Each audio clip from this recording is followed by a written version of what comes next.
Ya, highlight dari sepak bola ini ya Liverpool lawan Bournemouth. Ya, Liverpool is Liverpool.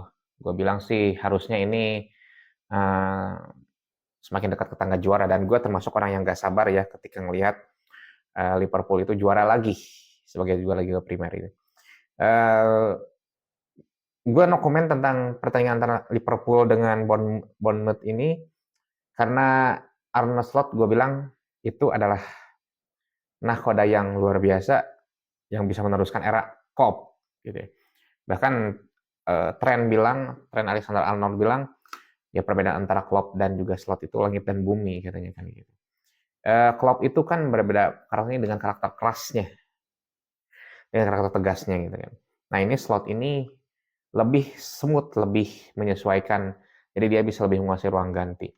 Gue no komen tentang hasilnya, itu memang harusnya mereka menang ya, dan gue bilang sih di sisa pertandingan ini ya nggak problem lah kalau misalkan lu ada penampilan jelek, yang penting trofi dulu deh gitu ya. Gue ini bukan seorang kardus ya, tetapi untuk tim bersejarah kayak Liverpool ini gelar itu sebenarnya harga mati dulu deh gitu ya. Ya untuk musim depannya ya it's okay lu misalkan hanya hanya meraih trofi apapun gitu kan. Yang semakin gue sayangkan itu adalah ketika pada waktu beberapa tahun ke belakang itu yang di eranya itu adalah hmm, ketika waktu itu Klopp ya, Liverpool 3 musim ke belakang yang mana Liverpool itu ngeri dan perkasa banget tapi hanya dapat 2 trofi yaitu Piala FA dan Piala Kebo ya. Ya gue bilang sih eh, berdasarkan dengan skuad mereka dan kualitas mereka pada musim itu, Liverpool layak mendapatkan lebih dari itu gelarnya gitu kan. Ya cuman nggak setiap yang terbaik itu pasti dapat gelar sih gitu aja. Gue akan ngomennya itu bahwa Liverpool layak juara Liga Primer udah gitu aja sih, mengenai pertandingannya atau apapun itu udah layaknya mereka menang dan harusnya mereka menang wajib gitu kayak gitu ya. Meskipun dan dengan komposisi skuad yang sekarang ya congratulations sih sebetulnya harusnya ya. Tapi kita nggak tahu game apa yang terjadi ke depan seperti kayak Arsenal yang diselip akhir-akhir sama Manchester City, meskipun Manchester City ini sedang terpuruk. Dan kita langsung ke City dan juga Arsenal. Oh, sorry, Arsenal dan City ya. Ini adalah kali pertama dalam karirnya Guardiola, dia pun mengakui bahwa pertama kalinya tim saya kemasukan 5 gol dalam satu pertandingan. Katanya kan gitu ya. Ya, gue pun mengejutkan. Kalaupun gue prediksi tadinya, kalaupun yang menang itu memang Arsenal, nggak akan mencolok banget gitu. Entah 2-0 atau sampai 3-0. Ternyata 5-1 gitu. Dari segi permainan ini banyak human error-nya banget ini City ini. Banyak banget human error-nya. Dan terbukti dari 5 dari 2 5 dari 2 gol yang diciptakan oleh Arsenal itu adalah hasil dari human error, gue bilang. Gol pertama yang salah passing, kemudian diambil sama Kai Havertz, lalu dengan mudah kualitasnya dari Declan Rice langsung di shooting aja gitu kan.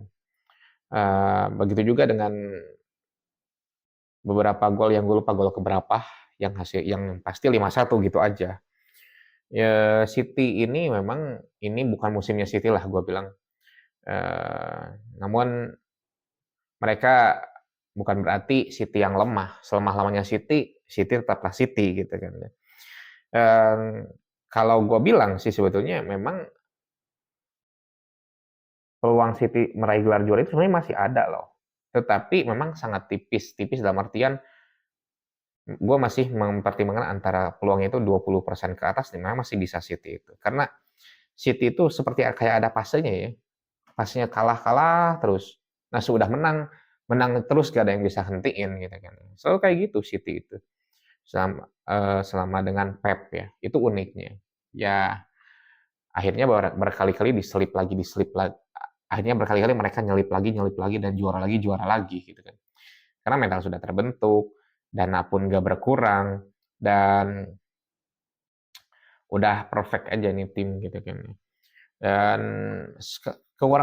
kekurangannya City gue bilang itu adalah tidak mempersiapkan sesuatu penerusnya pemain kunci sebagai pemain kunci gitu. Jadi nggak nerusin. Dan kalau gue amati memang ini salah satu kelemahannya Pep ya. Pep juga manusia ya. Yang memang kurang menyiapkan bagaimana kalau misalkan nanti si ini tuh misalkan pensiun atau memang udah nggak perform lagi gitu kan ya. Memang salah satu kalau gue bilang salah satu kelemahan Pep tuh di situ. Barcelona pada waktu dulu nggak kurang bergantung gimana ke Iniesta dan juga Xavi gitu kan. Ya sehingga akhirnya dia pun akhirnya setelah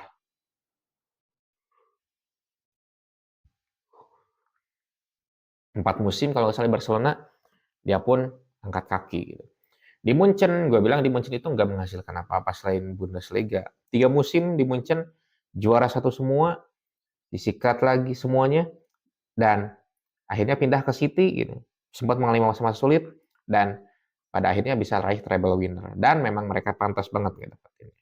Nah, jadi ini memang bukan musimnya City aja sih, hanya dari fasenya aja. Dan tapi salah satu dari hal yang nampaknya yang lahiriahnya itu adalah memang Pep kurang bisa menyiapkan bagaimana pelanjutnya dari pemain ini, dan rata-rata seperti itu.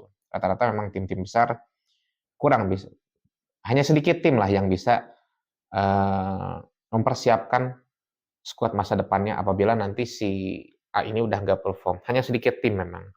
Dan tetapi gue bilang Guardiola lebih bergantung kepada salah satu pemain dalam skemanya. Nah kalau di City ini De Bruyne gitu ya. Si De Bruyne ini sekarang udah nggak perform karena banyak cedera dan juga udah usia. Selain itu juga Bernardo Silva. Tetapi ini belum ada langkah dari Pep-nya untuk bagaimana untuk mencari pengganti mereka berdua. Ya, kita lihat aja gimana nanti City ini berlangsung dari Liga Primer musim ini ya. Lalu kemudian AC Milan di Derby della Madonnina, hasil seri 1-1 dan sebenarnya mereka nyaris menang kalau aja asis dari si Zerowski ini yang merupakan pemain anyarnya Inter itu berhasil diantisipasi sama pemain belakang Milan. Milan unggul lebih dulu di golnya itu oleh pemain asal turunan Maluku, Tijani Reinders. Ya, gue sempat greget, itu ada satu komentator yang bilang ini gak bisa bacanya sama sekali, udah greget sama tuh orang. Tijani Reinders gitu ya. Tijani Reinders ini adalah kakak dari Eliano Reinders yang sudah dinaturalisasi menjadi salah satu pemain timnas Indonesia.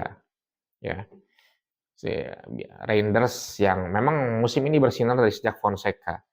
Nah, kembali lagi bersinar pada waktu derby della Madonnina, ini udah hampir menang dan nyaris menang, harusnya menang sih gue bilang. Tapi ya, it's okay. Waktu terus berjalan, di injury time disamakan dengan Stefan de Vrij di ujung pertandingan dan nyaris kalah. Tapi sayangnya banget di pertandingan lainnya AS Roma atau Napoli ya, Napoli gagal memanfaatkan celah ini dan hanya meraih hasil imbang 1-1. Tetapi kita lihat track recordnya Conte is Conte ya. Di musim pertamanya selalu menjanjikan hal yang gemilang banget gitu kan. Yang edan banget sih gue bilang kalau Conte itu.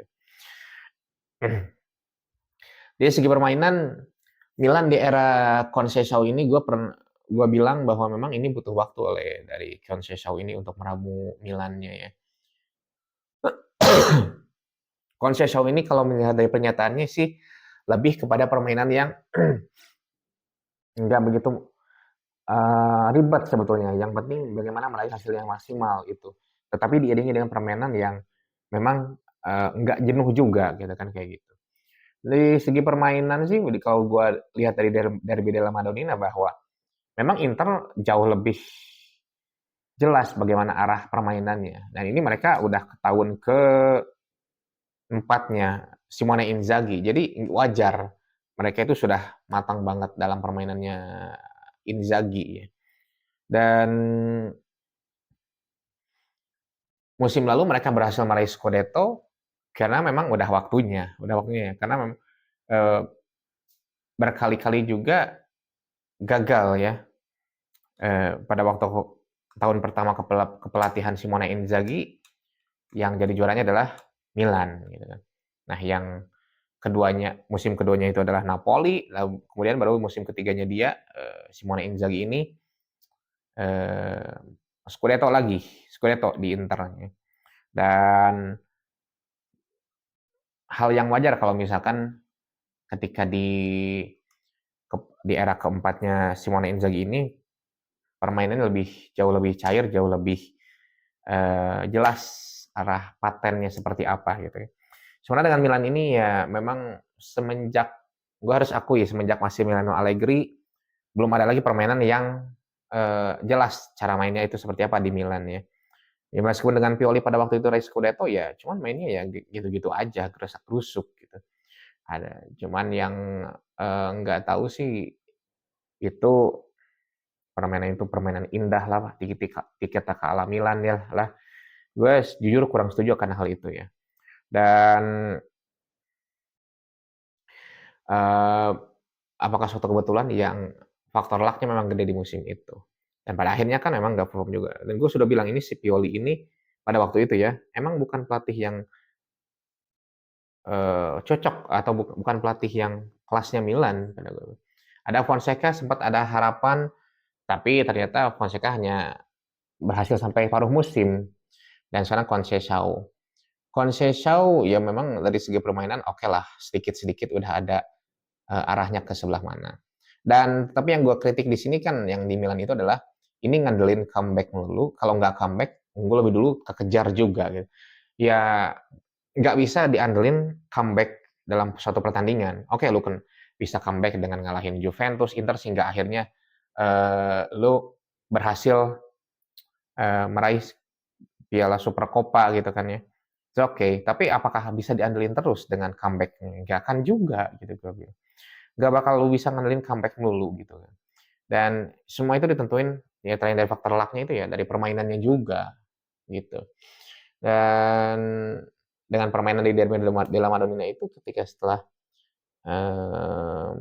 unggul memang relatif nggak bisa lagi nge-create change gitu ya. Meskipun kali-kali ada upaya, meskipun ada juga suatu kejadian atau beberapa kali nusuk ke pertahanan Inter, tapi sekali lagi pattern-nya dari Inter itu jauh lebih jelas gitu kan. Nah, di Milan ini mereka masih agak-agak bingung, bahkan mungkin masih bingung bermain dengan sistem. Gue ya yang tahu lebih jelas tentang sepak bola, tentang taktik-taktiknya, it's okay gitu kan ya, kayak gitu. Ya, segitu sampaikan. Thanks for watching.